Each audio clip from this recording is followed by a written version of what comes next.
ऐसी अनेकों योजनाएं। अभी एक योजना मैंने शुरू करी, 12वीं के बाद क्या करें।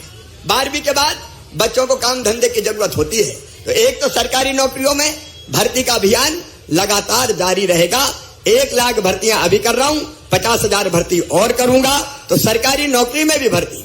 दूसरे, हमारे कई बच्चे अगर अपना काम धंधा शुरू करना चाहते हैं तो मुख्यमंत्री उद्यम क्रांति योजना का लोन वो दिलवा के उसकी गारंटी मैं लूंगा और ब्याज की सब्सिडी भी दूंगा ताकि अपना काम धंधा शुरू कर सके।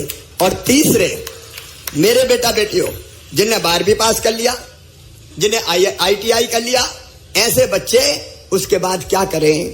तो मेरे बेटा बेटियों, अगर काम सीखने जाओगे अलग अलग कंपनी में, तो एक नई योजना भी चालू कर रहा हूं, मुख्यमंत्री सीखो और कमाओ योजना। ये बच्चे काम सीखने जाएंगे और काम सीखने के बदले मामा 8,000 रुपया इनको दिलवाने का काम करेगा ताकि काम भी सीख जाए और 8,000 रुपया से उनका खर्चा भी चल जाए। देखिए, मैं मुख्यमंत्री इसलिए नहीं बना कि कुर्सी पे बैठ के आनंद करूं, इसलिए बना है कि मैं लोगों की जिंदगी बदलूं, मैं आंखों के आंसू पोंछूं। मेरी गरीब बहनों, 1,000 रुपया की जरूरत भी अगर पड़ जाती थी, दवाई के लिए चाहिए, बच्चे की पढ़ाई के लिए चाहिए, कपड़ों के लिए चाहिए, बच्चा आके गोद में बैठ गया और कहने लगा माँ मुझे शर्ट दिलवा दे, बेटी कहने लगी मम्मी फिराक दिलवा दे, स्कूल की मेरी कपड़ा फट गया है वो कपड़ा दिलवा दे, खिलौना दिलवा दे, छोटा मोटा और कोई चीज दिलवा दे। या सावन के महीने में जब मायके जाती हैं तो भैया के बेटा बेटी आएंगे दौड़ के और पकड़ के कहेंगे भुआ जी आई है, मेरे लिए क्या लाई है। तो बहनें इसी चिंता में रहती थी कि पैसा की व्यवस्था कहां से करूं, 1,000 रुपया के लिए भी परेशान हो जाती थी। बताओ बहनों, सही बात है कि नहीं? आज दिल से बताना, अरे सही है तो बताओ सही है कि नहीं। 1,000 रुपया, 500 रुपया अगर मांगने भी जाए तो कह देते थे, रिश्तेदारी कह दे कि अरे हमारे पास कहां से धरे।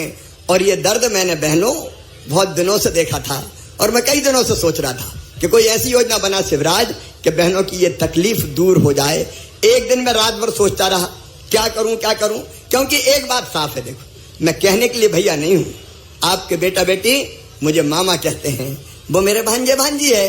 अब वो भांजे भांजी हैं तो ये जो सामने बैठी है ये मेरी बहनें हैं सब। बताओ बहनें हैं कि नहीं? अरे जोर से बोल के बताओ है कि नहीं? भाई हूं मैं, अरे बताओ भाई हूं, सगा हूं कि सौतेला। और इसलिए मेरे मन में ये बात आई कि भाई भी तो, तू भी तो भाई है और भाई भी सगा भाई है। अब भाई सावन के महीने में अपनी बहनों को कुछ ना कुछ तो देता ही है। राखी बंधवाता है तो पैसा देगा, कपड़ा देगा, कोई 100 देगा, कोई 200 देगा। मेरे दिल ने कहा कि देख अपनी बहनों की तरफ, क्या तेरा कोई फर्ज नहीं है? और मैंने तब सोच लिया कि ऐसी योजना बनाऊंगा, क्योंकि साल में एक बार बहनों के खाते में पैसा डालने से काम नहीं चलेगा। बताओ, एक बार देने से काम चलेगा क्या? नहीं चलेगा। और इसलिए मैंने तय किया, एक बार नहीं, हर महीने अपनी बहनों के खाते में 1,000 रुपया मैं डालूंगा ताकि मेरी बहनें मजबूर ना रहे। ये मुख्यमंत्री लाडली बहना योजना है।